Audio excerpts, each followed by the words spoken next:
Shawn, just to see if that's better.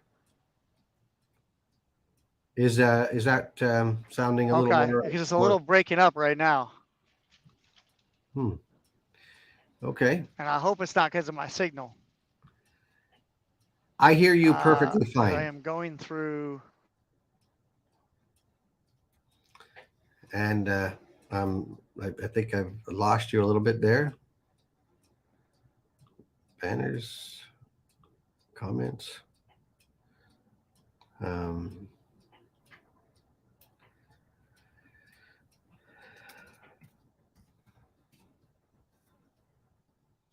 right, I think we're live. I want to say hello to everyone. I must say this is actually my first moment using this um, system. And Shawn is driving on his way up to New York State and then to Canada. All right, we're back again. Yes. Um, can you hear me okay now?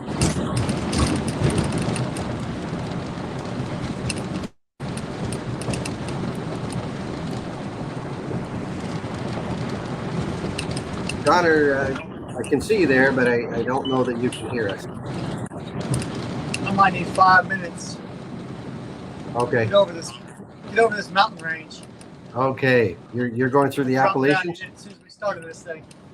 Okay, no problem. I can just generally chit chat for a little bit. I can shoot the breeze for a little. What the heck?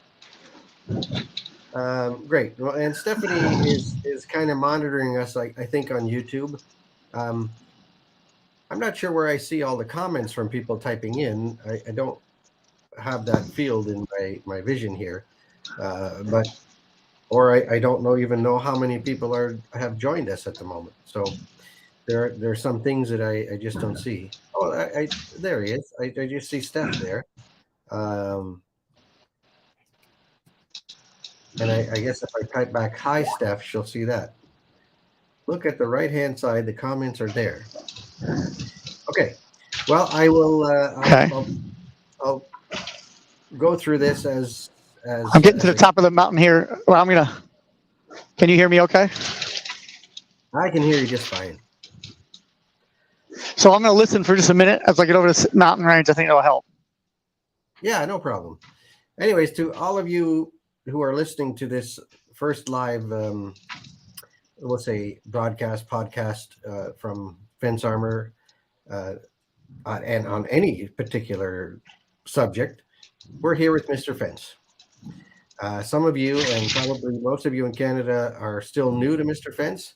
I've been getting a couple of comments from the guys in Canada about Shawn and seeing him in different venues. And I think that's one of the reasons why Shawn is coming up to Canada. So all of you will get to know him a little bit more. I fielded a few Yes. calls, Shawn, this week. And what's interesting is you're mainly known for your tools. Right.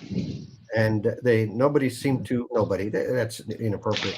Any heard of you in Canada in regarding to an academy. What is this academy thing Right. I keep? Uh, so yes, and I once you're over the top of the mountain, I suppose that's one of the questions that probably should segue into you is what is this academy all about? Right. Uh, so it's really simple. We have the tools to help improve efficiencies and decrease stress on the job sites, and the academy is there to teach you how to use them. So having these tools or gadgets or what would you call them, jigs, right? There's a method to utilize them to the full potential. And so the academy was the way to physically hands-on demonstrate, share what the tools can do for you.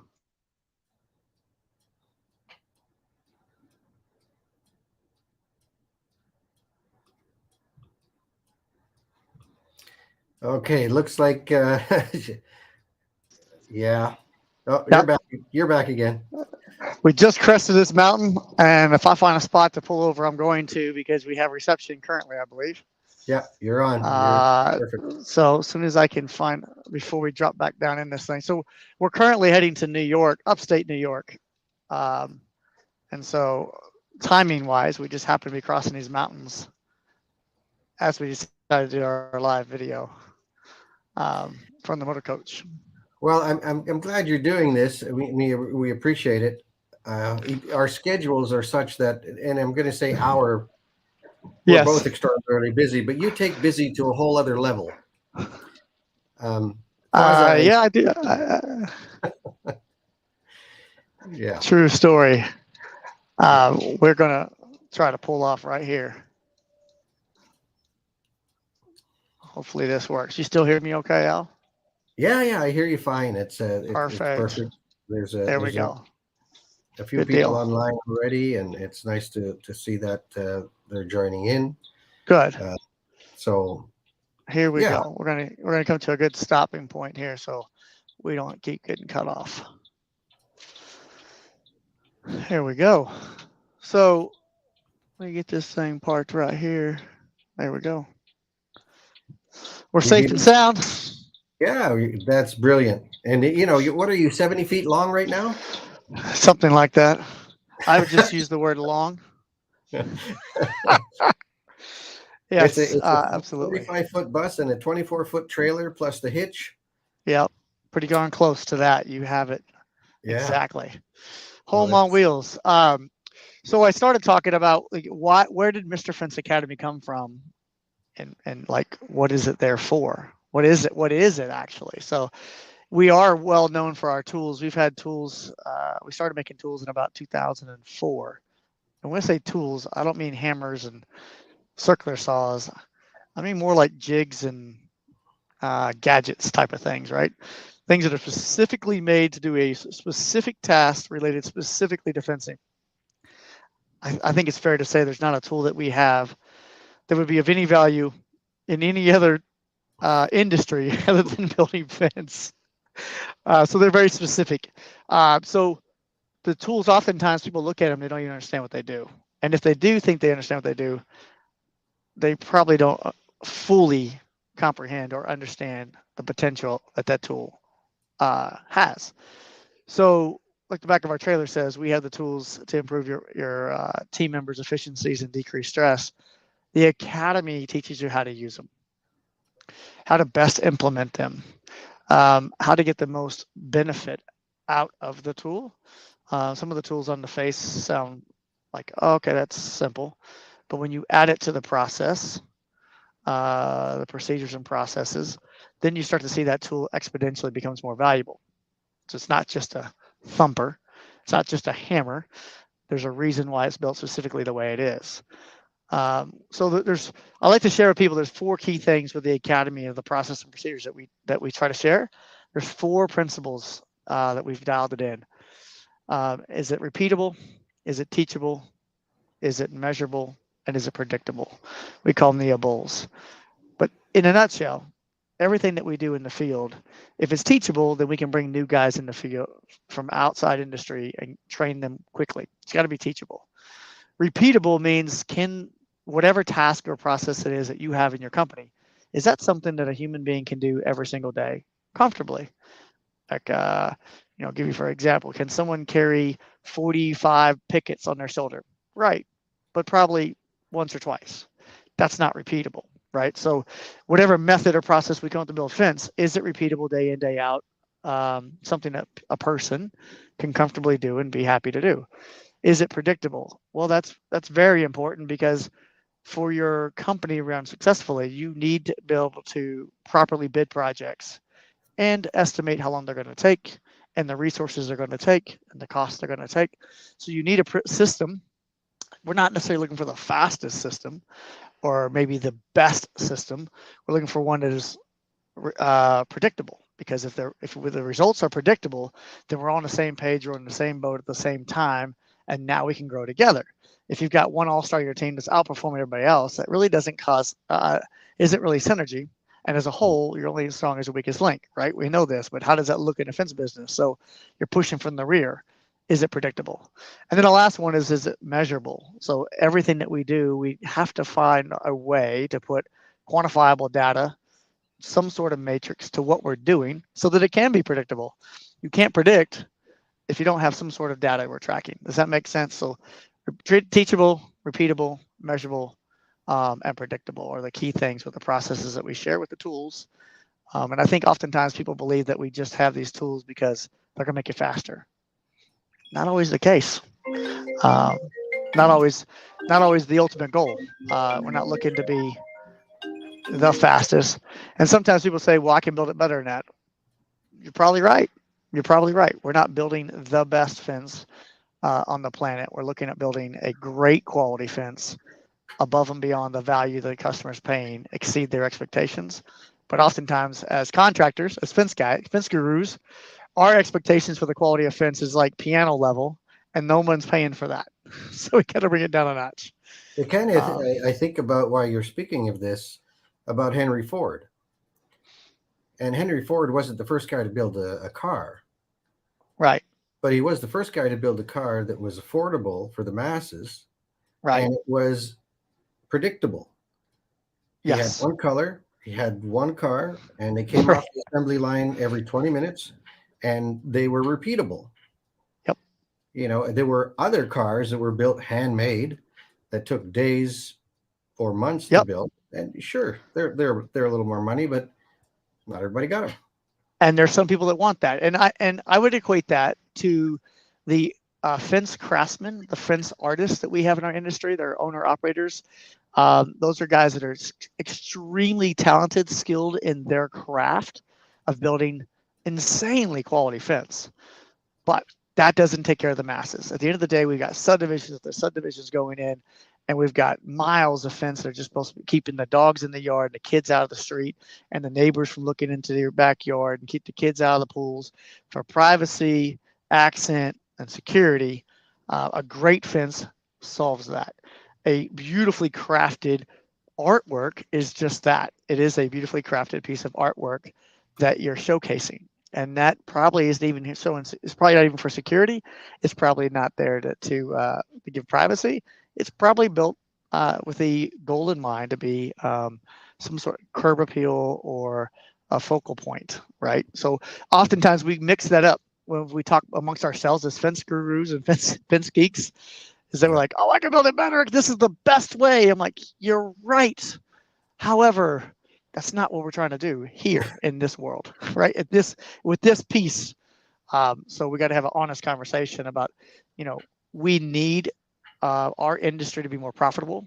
We need our industry, leaders, our industry professionals to make money, good money, so that they can take care of their family. And then most importantly, take care of your team plus one. So if you make enough money profitably enough that you find a way to build a great product, exceed your customers' expectations, take care of your team, and then take care of one more, well, that's winning. To my book, that's winning way above building the best piece of art fence out there. Like, as a community, great community partners, we got to take care of more than just us. That's my belief anyways. Yeah. So no, that makes complete sense. And obviously it speaks to the current conditions we have in our society too, where we just don't have enough labor. How can you bring somebody that maybe has been working in an office or is working in a studio to become a useful fencer? A successful fencer, right? I like to use the word win. What's important now? I would like to get guys that have little to no experience and then watch them grow in just a few weeks and feel proud about what they're doing because we gave them the tools to train, the resources to perform the job well. They don't need to be in the fence industry for 5-10 years to be called a fencer. We can get them building great quality fence in weeks, but we got to simplify to multiply. We're going to have to take the dumb out of it. We're going to have to get away from the artistic part of it, right? And figure out what's important in the quality and building a quality fence. What is important? Like, break it down. Like, what are the key pieces that we really got to focus on? Oftentimes we worry about pieces that there's other weak links that we completely forget to talk about. And we stress about this piece over here, the fence is going to fall apart before even that ever has a effect, right? So having honest conversations about what's important now. I think pigtails on what you're talking about. Having untrained, unskilled, unexperienced labor pool. Well, I think too, as in I say a previous life, but certainly in my life, I've had the experience in the engineering field, similar to you, in traveling all over the world. In your case, all over North America, Right. and watching different fence companies build different styles of fences, different types of fences for all the reasons you mentioned. This uniquely gives you a skill set which you can share with the entire country, as it were, with the entire industry that says, you know what, there's some great ideas over here. There's some great ideas over here, similar applications, but there's a different way to do this. And because you've had the opportunity to see how it's done in those places, you can True. add your own spin to it. That's right. Or, or keep adding on to it. Like rather, it's not just my own spin. I'm literally adding everyone else's spin to it, right? Like I had my ideas and the way that I thought we should build fence, and then the opportunity of me traveling the country and learning and sharing and picking up golden nuggets everywhere I go. Now I'm being influenced by others in our industry and adapting this process, procedure, tools, methods, whatever you want to call it, with a little bit of this and a little bit of that and a little bit of this. And collectively, I'm like the nucleus in the center that's taking this idea and that idea and testing, vetting, applying, and then retesting, vetting, applying. And then a young guy might show me something else. And I'm like, well, that was the greatest idea last week. But now let me show you the boom cut, and we're just changed everything. Like that's the nice thing of the position I'm in is that we can turn on a dime. Does that make sense? Like we could absolutely like 180 and say, oh, here's another alternative way that might just be better. We're going that way and start teaching that method, right? Whereas if I was a large, how do I quantify that? If I was a large entity, board, training facility, and we wanted to make a change to how we build one piece of the fence system, it would be like moving a mountain, right? We don't have that. We test it, we vet it, we verify it, we apply it. Test it, vet it, verify it, apply it.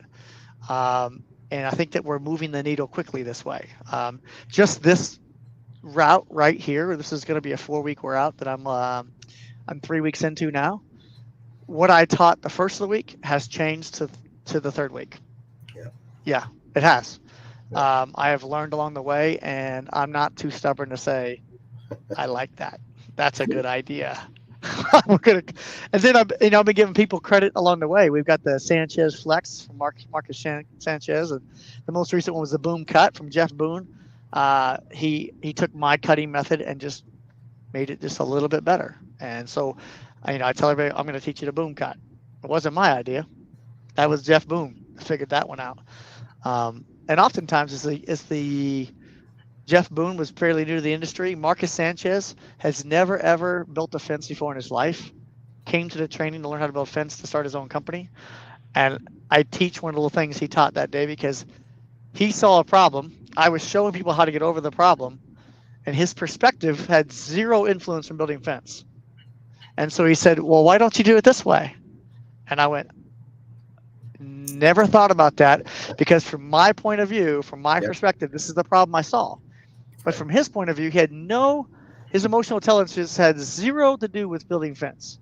So his perspective, his point of view was from this side, and he had a better viewpoint to get us a better solution. Does that make sense? It was a very simple thing, but it blew my mind. I'm like, wow, here's a guy who's never even built a fence before, and we're changing our method to what he just suggested. Yeah. Well, it's an outside point of view from an abstract. It's like the forest through the trees. He's right there and saying, well, why not like this? It makes complete sense to him, and we just didn't see it because we're right in the middle of that forest. Yep. One of the things that we have in this year's, I keep waiting here because there's a fly that's very intent on joining our conversation. Anyway, so in this year's NAFCA magazine, the fence line our focus is really on trying to get institutions and governments to recognize fencing as an industry. Right. And currently, there is no trade for fence builders. There are carpenters, there's electricians, You're right. there's all kinds of other things, but for whatever reason, there isn't, and Yes. there requires some impetus to make that happen. And if we can get enough people interested in the trade, that we can grow interest into the colleges and then into the government situation, we'll be able to get an actual protocol set up so that we can train people across the board. So that's an interesting thought and conversation you bring up there. Okay. So it's interesting because, part of what our hopes are as we travel the country and grow this academy piece, I would love to have the opportunity to stop off at tech colleges coast to coast for a day of free hands-on training for everyone in that school, and just say, hey, we want to show you our trade that we're proud of and show you how you can get involved with this trade. And as we do that amongst different communities, we could spark a few fires and people like, wow, that's kind of cool and interesting. I mean, I love building fence, and most guys that I meet in our industry love it. They're passionate about it, but we don't have a following of people that know about it yet to fall in love with it, right? So we have a very few, and you said we're not treated as a profession, and I think that the way that we quantify that, or like back up what you're saying, because I completely agree with you, we don't even have our own blueprint page when it comes to blueprints. Like we're like on the bottom of landscape page. Like there's no fence page necessarily.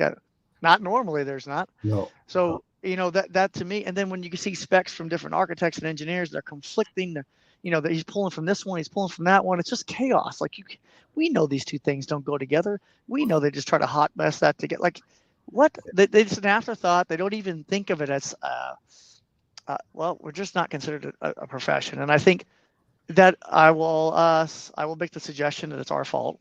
I believe that as a whole, we haven't held ourselves accountable collectively as a community, and I think we're doing a better job of it now. But what's it cost to get into the fence industry? Like a guy could, like the entry to being a fencer is relatively low, right? So I think a guy can get a postal diggers and a pickup truck and he call himself a fencer and go get some jobs. We don't have certifications, accreditations, and licenses across the country as a uniformly, to where a lot of areas it doesn't matter. And so by design, we end up with guys that are completely unskilled. And what happens is they don't do our industry justice. They don't follow even the ASTM standards, let alone anything above that. That's a bare minimum standard. That's not even like exceeding it. The ASTM standards is just a base level, and these guys don't even know exist, and aren't meeting that standard. So then we have failure offenses everywhere, and then I think the community as a whole in the nation looks at us as a hot mess sometimes because our fences are falling over everywhere and they're frost even and they're rotten, and all that isn't necessary. It doesn't have to be that way. No, it doesn't have. There is a better way. And, it's one of those trades that is also transitory, and I say that just because it's seasonal in many places. That's true. Yep. So they may be in the industry for a while for the summer, and then they move on to something else, or they may be doing snow plowing, or they may be doing landscaping, or they may be doing some other occupations that interrupt the cycle of building fence. And that not so true in the South, I guess. That's seasons open all the time. Yep. And that probably speaks to why there's a C-13 bill in California, which at least allows for, we'll say, some type of certification for a fence builder to work in California. Right. So we need something like that throughout U.S. and Canada. And I haven't been able to sort out in different parts of the world, but I don't know of any area in the world that has a strict fencing, we'll say, board of certification or trade recognition in those parts of the world. Not that I know of. I haven't been everywhere, but I would agree with you. Now, I seem to have lost your video there, Shawn, but I can hear you fine. I had check my maps real quick and get an update to the people that I'm meeting. So I'm here. Okay, It's video. that's fine. Okay. Yeah, you're good. You're good. Just had to give them a notice that I pulled over. I was going to just keep driving, but we would have been back and forth missing each other, and that would have been tough for viewers to listen to that. No. So we won't keep you too long. Really. Oh, you're fine. The purpose of the call is to announce your visit to Canada. We're excited about having you here. We're the people that will be there are excited to see you.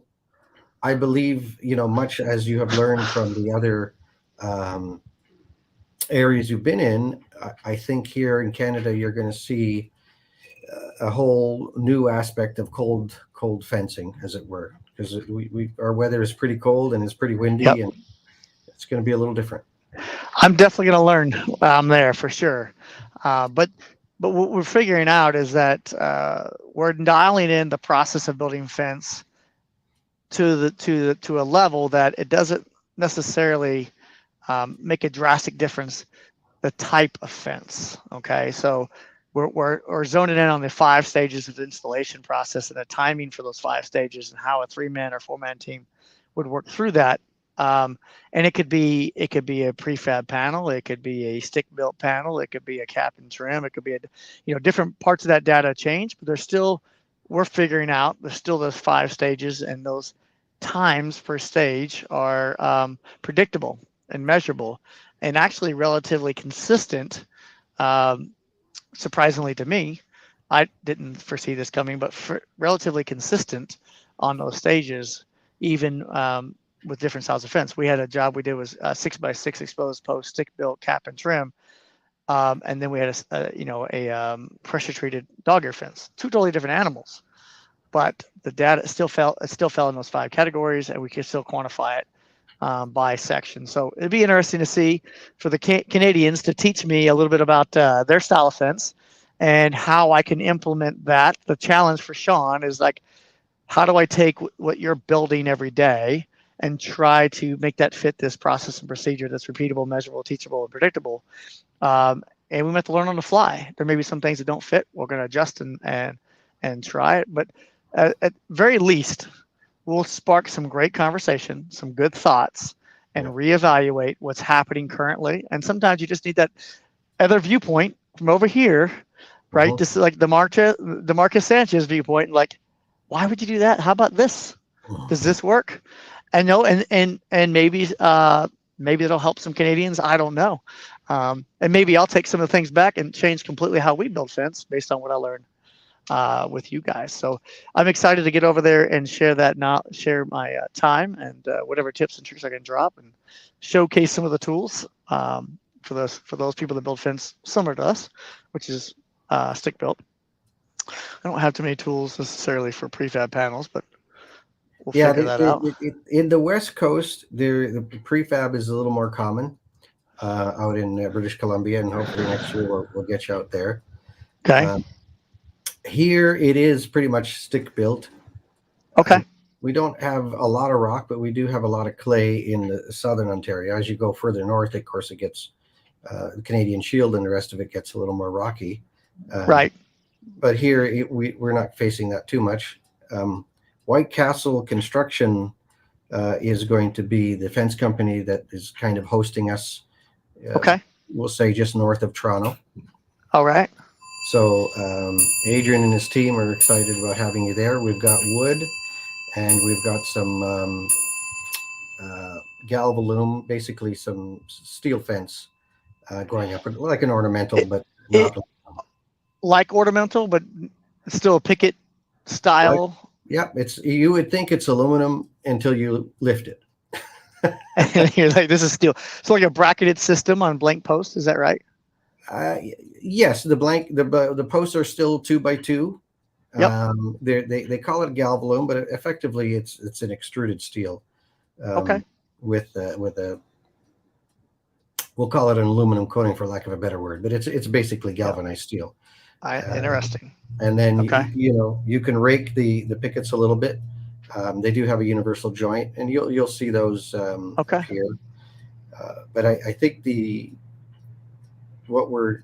area that we're doing is, much as you said, it's a subdivision that's gone in, and it's being all fenced in. Okay. Now, Adrian uses the Signature Series fence style. Most of his customers go that direction, which with allows the wood fence. It's I think 800 feet of wood fence, but it's all 6x6, which is 5.5 by 5.5. Yep. Similar lumber. They just our 6x6s here have a radius on the corners as opposed to being sharp. Okay. So they're milled clean. There'll be post saver installed on each of them. Yep. Fence armor will be there to protect the bottoms of them, and then our post caps will be there, and that's what makes up a Signature Series fence. Yep. And typically it's board on board. Not always, but typically it's that kind of style. Does it have a rot board on the bottom, or is it just board on board running with the grade? It will have a 2x6 typically running across the bottom. I haven't heard it called as a rot board, but we'll call it a bottom rail. But okay, that 2x6 typically runs across the bottom. Yeah, so some guys like in Texas, California, they call it a rot board. They put that thing horizontally, and the board on board is on top of it. Right. And a lot of times it gets trenched into the grade, so the fence is stair stepped, and that rot board actually is dug in multiple areas. Just a totally different style of fence. The other way, if you don't have that, you stair step your fence, then you end up with triangles, gaps under your fence. Yeah, exactly. We're accustomed to rolling it with the terrain. That's what's normally done in the Midwest. That's how these things change across the coast. You try doing that in Texas, and they're like, "Why does the fence look crooked? Why does it look stair stepped?" You can ask the question either way. So it'll definitely be interesting, and well, we follow the terrain here typically, but in this part of the this part of Canada, southern Ontario, we don't have giant rolling hills, not typically, and the grades are especially in subdivisions and so forth. We have a gigantic country, but we stick everybody, in one little spot. Our population is living right, like 2 minutes from the border. Yeah, we don't want to be too far away from our American friends. It's also warmer. Warmer, yes. Yeah, we stay as close as we can to that southern line so we can have some of the heat. I'm looking forward to a little change of temperature because this past 3 weeks it's been brutally hot. Well, it's currently 79 degrees here. Lovely. Looking forward to that. Okay. Thank you, Canada. Yeah. And give me a break. They're predicting, I think, 75, 73 next week. So perfect. Yeah. That's a win. Yeah. That's a win. That's like vacation. I mean, it's been 95, 100% humidity. The last few jobs, woo! Yeah. It'll kick your butt. So yeah, we're going to have some good weather. Is our prediction, and we will have some. A lot of learning. I had one call from another fence company today. Just excited that we carry the equalizer. You carry the Mr. Fence tools. Yeah. And they only got to know that because they saw the Mr. Fence Academy come into Canada. They wanted to make sure that it was Shawn teaching the class and not some other Canadian guy. Yeah, we'll be there. The equalizer tool is amazing. We had the last fence company we just left was Oliver Fence, and they have 5 equalizers and have had them since April. And they went through a 3-day class with me, a private training, and they were absolutely blown away. One of the key things they took away was we were not using the equalizer properly. And they watched the video. So what I'm learning is that there is a different, the way that I use it and the way that I teach it is not necessarily what's most intuitive. Does that make sense? Like somebody gets it and they think they understand how to use it, and then they use it and they're like, "Oh, that's cool. That helps a little bit." And then I show them how to use it and they're like, "Are you kidding me?" Yeah. Holy cow, right? And so it's the same tool, but I guess it's just because I've used it for 15 years. I have a better understanding of limitations of processes and how to implement it properly. So it'd be fun to share that. That's pretty universal, I think, uh, across the country, and even I would imagine into Canada, that oftentimes equal spacing's something that's desired.